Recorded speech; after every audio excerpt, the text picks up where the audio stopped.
Hi friends, Ayyanar துணை serial இனி வரப்போகிற எபிசோட்ஸ்க்கான ப்ரோமோ தான் இந்த வீடியோவில் பார்க்க போகிறோம். வாங்க ஃப்ரெண்ட்ஸ் பார்க்கலாம். நிலா கோர்ட்டுக்கு போனதுக்கு அப்புறமா வக்கீலும் கூப்பிட்டு சோழனையும் நிலாவையும் உங்களுக்கு நீங்கள் எடுத்த முடிவில் எந்த ஒரு மாற்றமும் இல்லையா, கன்ஃபார்மாக உங்களுக்கு டிவோர்ஸ் வேணுமா அப்படின்னு கேட்ட உடனே அவங்களுமே ஆமாம் அப்படின்னு சொல்லிடுறாங்க. நிலா முதல்ல வாயை திறந்து தொடுறதுக்கு முன்னாடியே சோழன் சொல்லிடுறாரு.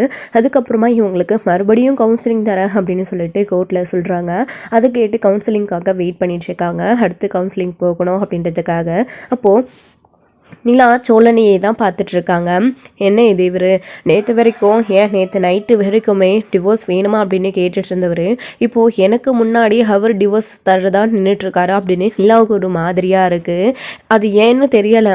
இவ்வளோ நாள் வரைக்குமே சோழன் வேண்டாம் அப்படின்னு சொல்லிட்டு இருந்தார். நிலா பிடிவாதமாக எனக்கு விவாகரத்து வேணும் அப்படின்னு சொல்லிட்டு இருந்தாங்க. இந்த வீட்டில் எல்லார்கிட்டையும் கேஷுவலாக நிலா பழகிட்டு இருந்தாலையும் எல்லார மாதிரியும் தான் சோழனையும் நடத்தியிருக்காங்க.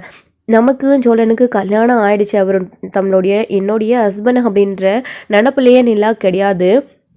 வீட்டில் பாண்டி, சேரன், பல்லவன் எல்லாருக்கிட்டையும் எப்படி பழகுறாங்களோ அதே மாதிரி தான் ஒரு சொந்தக்காரங்க வீட்டுக்கு போனால் எப்படி இருப்பாங்களோ அதே மாதிரி தான் நிலாவும் இவ்வளோ நாள் இருந்துட்டாங்க. ஆனால் அதை தாண்டி வேறு எதுவுமே சோழனுக்கும் நமக்கும் கிடையாது அப்படின்னு இவ்வளோ நாளாக நினச்சிக்கிட்டு விவாகரத்து வேணும் அப்படின்னு சொன்னாங்க. இப்போ சோழன் மாற்ற முயற்சி பண்ணார் நிலாவுடைய மனசை.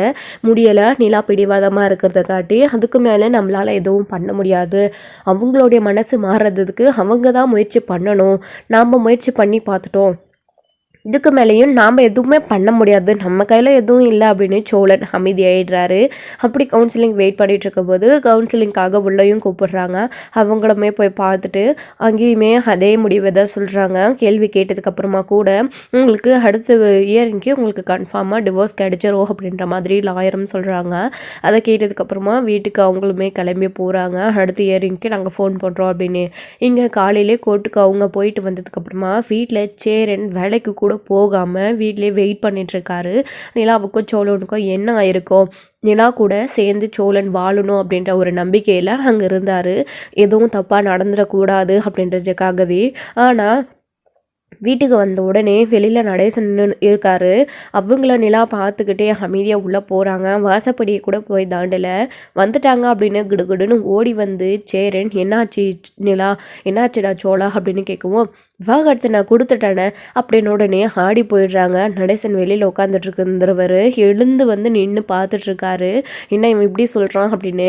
என்னடா சொல்கிறான் இப்படி சொல்கிற, நீ தானே நான் விவாகரத்து வேண்டாம், நிலா தானே விவாகரத்து வேணும்னு சொல்லிச்சு, இப்போ நீ விவாகரத்து கொடுத்துட்டேன்னு சொல்கிற அப்படின்னு நிலாவை பார்த்துக்கிட்டே சேரன் வந்து தயங்கி கேட்கவும் அப்போ தான் சோழன் இருந்துக்கிட்டு சொல்கிறாரு, அண்ணா நான் மட்டும் ஒய்ஃபாக நினச்சா போதுமாண்ணே, அவங்க என்ன ஹஸ்பண்டாக நினைக்க வேண்டாமா, அவங்களுக்கு என் கூட சேர்ந்து வாழ பிடிக்கலண்ணே, நடந்த கல்யாணத்தை ஏற்றுக்க அவங்க தயாராக இல்லை, அவங்களுக்கு விவாகரத்து வேணுமா, அவங்க ஆரம்பத்துலேருந்தே இதை தானே கேட்டுட்டு இருந்தாங்க, நானும் நீ ஆசைப்படுற மாதிரி இந்த நடந்த கல்யாணத்தை நிஜ கல்யாணமாக ஏற்றுக்கிட்டு நிலாவை என்னுடைய மனைவியை ஏற்றுக்கிட்டு அவங்க கூட சேர்ந்து வாழணும் அப்படின்னு தான் நான் ஆசைப்பட்டேன். இந்த வீட்டுக்குள்ளே வந்து அவங்க எவ்வளோ சந்தோஷமாக இருக்காங்க, நம்ம எல்லாரையும் மாற்றிக்கிட்டு அது எல்லாத்தையும் நினச்சி அவங்களுக்கு என்ன பிடிச்சிருக்கு, என் கூட சேர்ந்து வாழணும்னு அவங்களும் ஆசைப்படுறாங்க அப்படின்ற நம்பிக்கையில் தான் இவ்வளோ நாளாக நான் இருந்தேன். இதுக்கு முன்னாடி இயரிங் வந்தப்போவே அவங்க போகாமல் தள்ளி போட்டுட்டாங்க அப்படின்னு இனி விவாகரத்து கேட்க மாட்டாங்க அப்படின்னு நினச்சேன். ஆனால் அவங்க விவாகரத்து வாங்குறதுல இப்போவும் பிடிவாதமாக இருக்காங்க. அதனால் நான் விவாகரத்து நிலாவுக்கு கொடுத்துட்டேன் அப்படின்னு சொன்ன உடனே அடுத்த இயரிங்கில் கன்ஃபார்ம் டிவோர்ஸ் நோட்டீஸ் கையில் கிடச்சிரோண்ணா அப்படின்னு சோழன் சொன்ன உடனே ஆடி போயிடுறாங்க. சேரன் இருந்துக்கிட்டு என்ன சொல்கிறதுனே தெரியல. நடேசன் கூட ஒரு மாதிரி ஆயிடுறாரு. நிலா தயங்கி நின்றுக்கிட்டு இருக்காங்க சோழனையே பார்த்துக்கிட்டு. அப்படி சொன்ன உடனே சோழன், அண்ணா எனக்கு சவாரி இருக்குது, நான் வெளியில் கிளம்புறேன் அப்படின்னு சொல்லிட்டு அவர் அங்கே வீட்டில் இருக்க பிடிக்காம கிளம்பி போயிடுறாரு. அதுக்கப்புறமா நடேசன் எழுதுக்கிட்டு, என்னம்மா இது அவன் இப்படி சொல்லிட்டு போகிறான் அப்படின்னு. நிலாவுக்கு என்ன பேசுறதுன்னே தெரியல. உன்னோட முடிவை மாற்றிக்கிட்டா நல்லாயிருக்கும் அப்படின்னு நான் நினைக்கிறேம்மா அப்படின்னு சொல்லிட்டு நடேசன் அங்கேருந்து கிளம்பி போயிடுறாரு.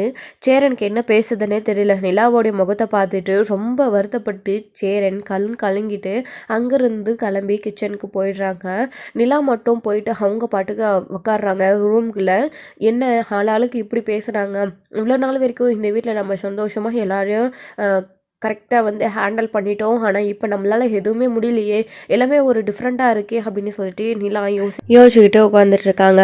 அதுக்கப்புறமா கொஞ்சம் நேரம் கழிச்சு ஆஃபீஸ்க்கு போகணும், நாளை கழிச்சு நம்மளுக்கு முக்கியமான ஒரு மீட்டிங் இருக்குது அப்படின்றதுக்காக ப்ராஜெக்ட் எக்ஸ்பிளைன் பண்ணணும் அப்படின்னு நிலா கிளம்பணும் அப்படின்னு சொல்லிட்டு ஆஃபீஸ்க்கு போகிறாங்க. அவங்களுக்கு ஆஃபீஸ் போகிற மூடே இல்லை, இருந்தாலும் லேட் டைமில் கூட ஆஃபீஸ்க்கு கிளம்பி போகிறாங்க. சரி இதெல்லாம் பார்த்துட்டு என்னப்பா ஆஃபீஸ் கிளம்பிட்டியா அப்படின்னு. ஆமாண்ணே, முக்கியமான ப்ராஜெக்ட் ஒன்று நாளைக்கு இருக்குது, அது கண்டிப்பாக அதுக்கு போயே ஆகணும் அப்படின்னு.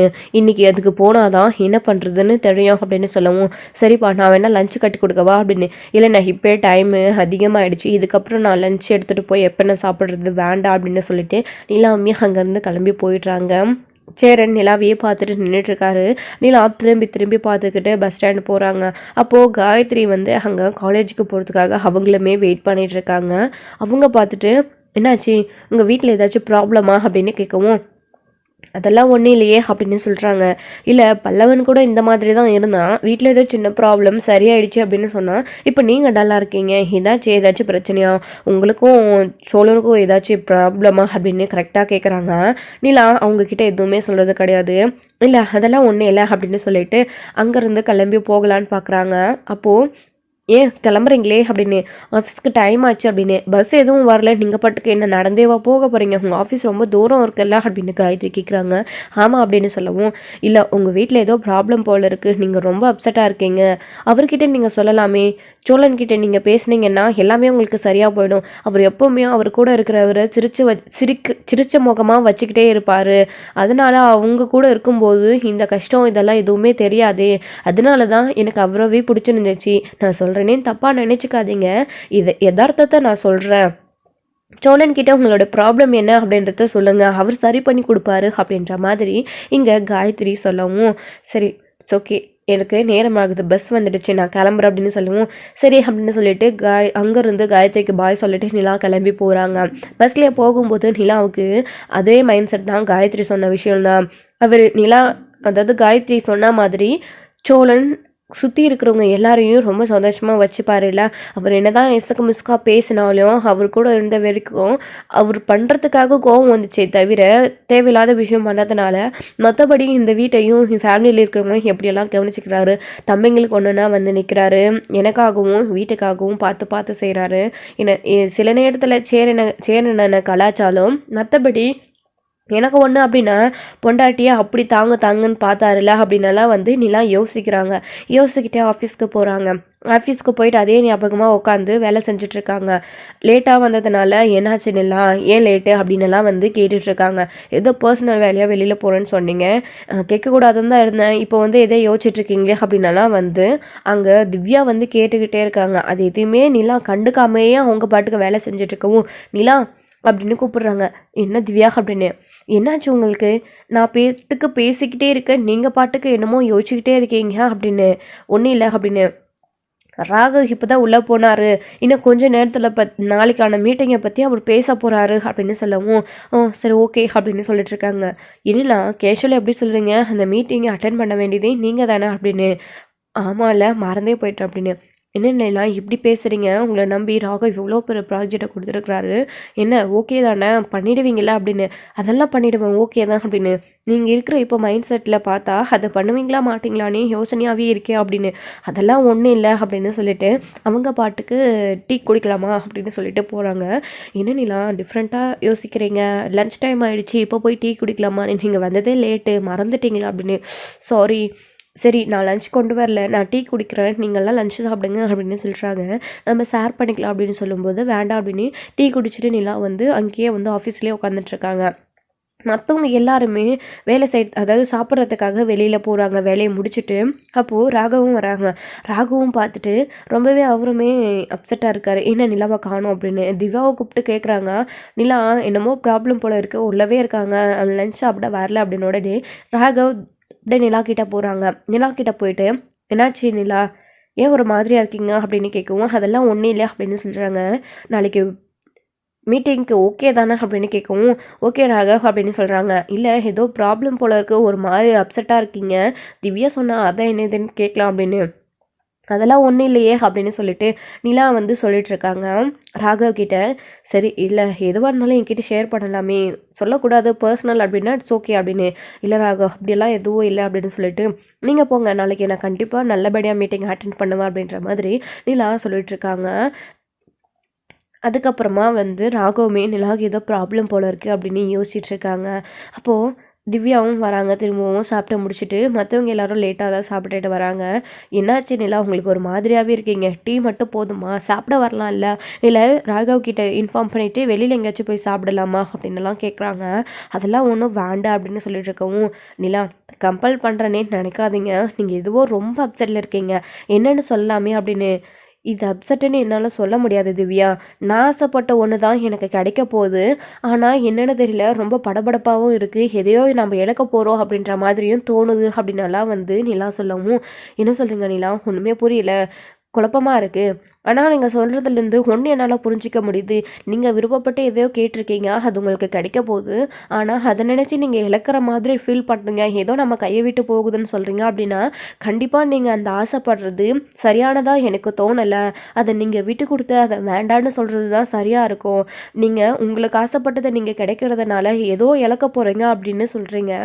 அப்படி ஆசைப்பட்டதை கிடைக்கிறதுக்காக அந்த இழக்கிற ஒன்றை நாம் ஏன் இழக்கணும்?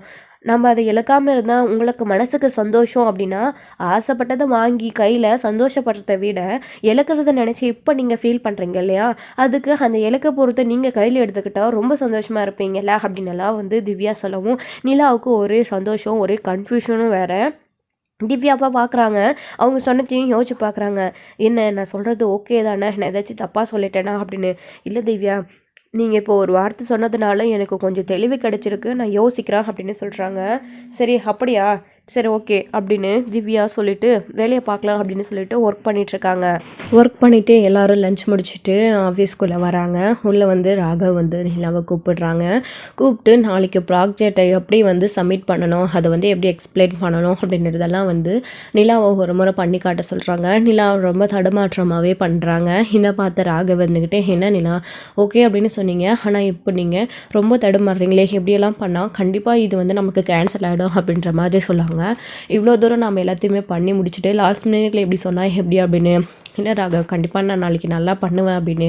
இல்லை நிலா, அப்படி உங்களால் முடியல அப்படின்னு சொல்லுங்கள், நானே எக்ஸ்பிளைன் பண்ணிடுறேன் அப்படின்ற மாதிரி சொல்கிறாங்க. எனக்கு இது பெட்டராக தோணுது ராகவ். இப்போ நான் இருக்கிற மனநிலையில் பண்ணிடுவேன் அப்படின்னு நினச்சேன், ஆனால் என்னால் முடியாதுன்னு நீங்கள் சொல்கிறதுனால இது என்னால் லாஸ் ஆகக்கூடாது. பேசாமல் நீங்களே இதை வந்து சப்மிட் பண்ணிவிடுங்க, அதாவது எக்ஸ்பிளைன் பண்ணிவிடுங்க, நான் எல்லாத்தையுமே பக்காவாக முடிச்சிட்ருக்கேன் அப்படின்னு மட்டும், இதை மட்டும் நான் சொல்கிறேன் பார்த்துக்கோங்க அப்படின்னு. நிலா இந்த ப்ராஜெக்டை எப்படி பண்ணியிருக்காங்க அப்படின்ற எக்ஸ்பிளைனை வந்து ராகவுக்கு பண்ணுறாங்க. அவர் அதை புரிஞ்சுக்கிறாரு. ஏன்னா அவர் வந்து நாளைக்கு இங்கே நிலா சொன்ன விஷயங்களை அப்படியே வந்து அவங்கக்கிட்ட உளராமல் சொல்கிறதுனால இந்த ப்ராஜெக்ட் வந்து நல்லபடியாக நடக்கும் அப்படின்றதுக்காக அப்படி சொல்லி முடிச்சுட்டு, இட்ஸ் ஓகே நிலா, ஏதாச்சும் தீர்க்க முடியாத ப்ராப்ளமாக இருந்தால் என்கிட்ட சொல்லலாமே, நான் ஹெல்ப் பண்ணுவேன் அப்படின்னு.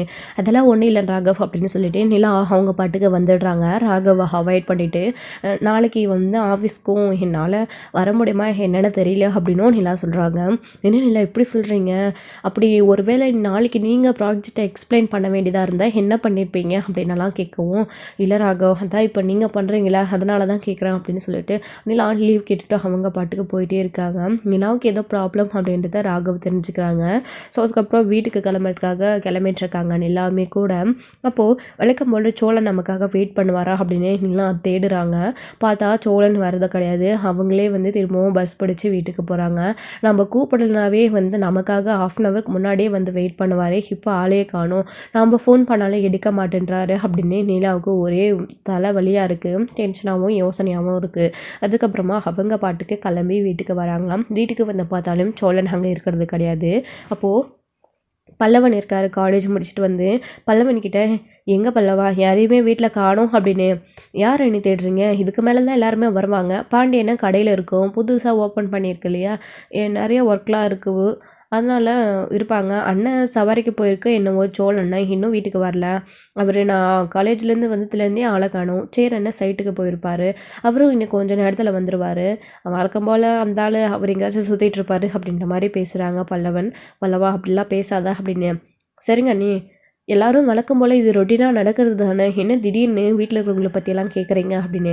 ஒன்றும் இல்லை பல்லவா, வீட்டில் யாரும் இல்லைன்னு ஒரு மாதிரியாக இருந்துச்சு அதான் அப்படின்னு. அண்ணி அதுதான் நீ, அவங்க எல்லாருமே லேட்டாக தானே வருவாங்க, உங்களுக்கு தெரியும் இல்லை, எப்பயுமே நம்ம 2 பேரும் தானே சீக்கிரமாக வந்து இங்கே வெயிட் பண்ணிகிட்ருப்போம் அப்படின்ற மாதிரி எல்லாம் பல்லவன்னு சொல்லவும், சரி பல்லவா நான் போய் ஃப்ரெஷ்அப் ஆகிட்டு வரேன் அப்படின்னு சொல்லிட்டு உள்ளே போயிட்டு ஃப்ரெஷ்அப் ஆகிறதுக்காக போகிறாங்க. நிலாவுமே கூட ஃப்ரெஷ்அப் ஆகிட்டு வந்து உட்காந்துட்ருக்காங்க. நீ ஏதாச்சும் பண்ணலாமா அப்படின்னு. என்ன பண்ணலாமா, எதுவும் வேண்டாம் அப்படின்னு சொல்லிடுறாங்க. என்ன நீ ஒரு மாதிரியாக இருக்கீங்க அப்படின்னு சொல்லிட்டு, இன்னைக்கு நீங்கள் கோர்ட்டுக்கு போகிறதா சேரனை சொல்லிட்டு இருந்துச்சு.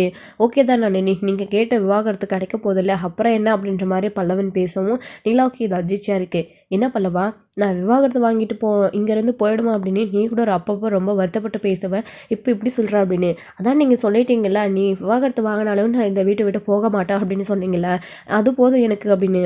என்ன பல்லவா நீ இப்படி பேசுகிற, உங்கள் சோழனை தான் எனக்கு விவாகரத்து கொடுக்க மாட்டேன்னு பிடிவாதமாக இருப்பார், அவரே கொடுத்துட்டாரு, இப்போ நீயும் அதுக்கேற்ற மாதிரி பேசுகிறியா அப்படின்னெல்லாம் வந்து நிலா கேட்கவும், அப்படியெல்லாம் எதுவும் இல்லாண்டி, எனக்கு நீங்கள் இங்கே இருக்கணும், சொல்லப்போனால் என் மனசுலேயும் நீங்கள் சோழனை கூட சேர்ந்து வாழணுன்றது தான். ஆனால் அது நான் சொல்லி உங்களுடைய மனசில் பதியக்கூடாதுல்ல, உங்களுடைய விருப்பம் அது, நீங்கள் தான் எல்லாத்தையும் முடிவு பண்ணணும். என்ன பண்ணுறது, மனசுக்குள்ளே ஒன்று வச்சுக்கிட்டு தான் வெளியில் உங்களுடைய சந்தோஷத்துக்காக வேறு ஒன்று பேச வேண்டியதாக இருக்குது அண்ணி அப்படின்னு சொல்லிட்டு பல்லவனுமே அவர் பாட்டுக்கு எழுந்திரிச்சு போயிடுறாரு. ஆளாளுக்கு வித்தியாசமாக நடந்துக்கிறதுலேருந்தே நிலாவுக்கு ஒரு மார்க்கமாக இருக்குது. கொஞ்ச நேரம் கழித்து சேரன் வீட்டுக்கு வராரு, நடேசன் வராரு, பாண்டி வராரு, சோழனை மட்டும் காணவே காணும்.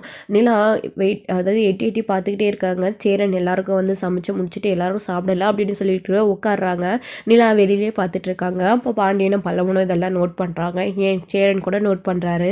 அப்போது கேட்குறாங்க நிலா இருந்துக்கிட்டு கொஞ்ச நேரம் கழிச்சு, என்னென்ன அவர் ஆளையே காணும் அப்படின்னு. தெரியலையப்பா, ஃபோன் பண்ணாலும் எடுக்கல, ஏதாச்சும் சவாரி இருக்கா என்னன்னு தெரியல, காலையில் போனவன் இன்னும் வரல, ஒருவேளை எங்கேயாச்சும் லாங் ட்ரிப் போயிருப்பான், வந்துடுவான் அப்படின்ற மாதிரி பாண்டியன் சொல்லிட்டு இருக்காரு. அவங்க இல்லாதப்போ தான் நிலா வந்து சோழனை தேடிக்கிட்டே இருக்காங்க. கொஞ்ச நேரம் கழிச்சு சோழனுமே வந்துடுறாங்க. வீட்டுக்கு வந்த உடனே கை கால் அலம்பிட்டு வா சோழா சாப்பிடலாம் அப்படின்னு. இல்லைண்ணா எனக்கு பசிக்கலை, நான் வர வழியில் சாப்பிட்டுட்டு தான் வந்தேன், லேட் ஆகிடுச்சு, மதிய சாப்பிடவே எனக்கு பசி எடுக்கலன்னு, நீங்கள் சாப்பிடுங்க அப்படின்னு சொல்லவும் யாருக்குமே சாப்பிடவே தோணவே இல்லை. சரிப்பா நிலா, நான் உனக்கு வைக்கிறேன் கொடுப்பா அப்படின்னு சொல்லவும் நிலாவுமே கொடுக்குறாங்க. ஆளுக்கு ஒரு தோசையாக வச்சுக்கிறாங்க. சாப்பிட்டு முடிச்சுட்டு அவங்க எல்லாரும் படுத்துடுறாங்க. டே சோளா சாப்பிடுடா அப்படின்னு சேரன் திரும்பவும் சொல்லவும், இல்லைண்ணா எனக்கு வேண்டாம் நான் சொல்கிறல அப்படின்னவும், வழக்கம் போல் எல்லாருமே வெளியில் படுக்காமல் இப்போது ஆக்சுவலி ஒரு 2 நாளாக எல்லாரும் உள்ளே படுத்துக்கிறாங்க. அதனால் வெளியே இருக்கிற, அதாவது வெளியே இருந்தாலாச்சும் நிலா அவங்கள பார்த்துட்டே இருந்திருப்பாங்க. உள்ளே படுக்கிறதுனால அந்த வாய்ப்பு கூட நிலாவுக்கு கிடைக்கல. ஒரு மாதிரியாக ஃபீல் பண்ணிக்கிட்டே இருக்காங்க. ஒரு வேளை நம்ம தப்பு பண்ணுறோமோ, சோழனை விட்டு பிரிஞ்சு தப்பு பண்ணுறோமோ, அவர் நமக்காக பேசிகிட்டு இருந்தார், இந்த வீட்டில் நம்ம சந்தோஷமாக தான் இருக்கோம், இதை விட ஒரு நல்ல குடும்பம் நாம் போய் தேடினா கூட கிடைக்குமா, கடவுளாக பார்த்து தான் இப்படி ஒரு சூழ்நிலையை நமக்கு ஏற்படுத்தி கொடுத்துருக்காரு போல இருக்குது, நாம் ஏன் இதை மிஸ் பண்ணணுமா அப்படின்ற மாதிரியும் நிலா யோசிக்கிறாங்க. ஒரே குழப்பமாகவே இருக்குது நிலாவுக்கு. இந்த விஷயத்தை பற்றி சேரன்கிட்ட பேசி முடிவு பண்ணலாமா அப்படின்னும் யோசிச்சுட்டு இருக்காங்க. நாளைக்கு காலையில் சரி அண்ணங்கிட்ட பேசலாம் அப்படின்னு. இல்லையே, அண்ணனே நம்மக்கிட்ட நிறைய தடவை இந்த விஷயத்தை பற்றி பேசியிருக்கு, அப்போல்லாம் நம்ம முடியாதுன்னு சொல்லிட்டு இப்போ நம்மளா போய் பேசினா ஒரு மாதிரியாக இருக்காது அப்படின்ற மாதிரியும் நிலா யோசிக்கிறாங்க. ஸோ இதோட இந்த எபிசோடு வந்து முடிச்சிருக்காங்க. அடுத்தடுத்த எபிசோடில் என்னென்ன இருக்க போகுது, ஸோ நிலா சோழனை விட்டு பிரிய எனக்கு மனசு இல்லை அப்படின்னு சொல்ல போகிறாங்களா, இல்லை நிலா தான் டிவோர்ஸ் வேணும் அப்படின்னு கோர்ட்டில் வந்து கேஸ் போட்டாங்க, அந்த கேஸை வாபஸ் வாங்க போகிறாங்களா சோழனுக்காக யோசிச்சு. ஸோ என்ன நடக்க போகுது அப்படின்றதெல்லாமும் வெயிட் பண்ணி பார்க்கலாம். Plus thank you. இந்த வீடியோ உங்களுக்கு பிடிச்சிருந்தா லைக் பண்ணுங்கள், ஷேர் பண்ணுங்கள், கமெண்ட் பண்ணுங்கள்.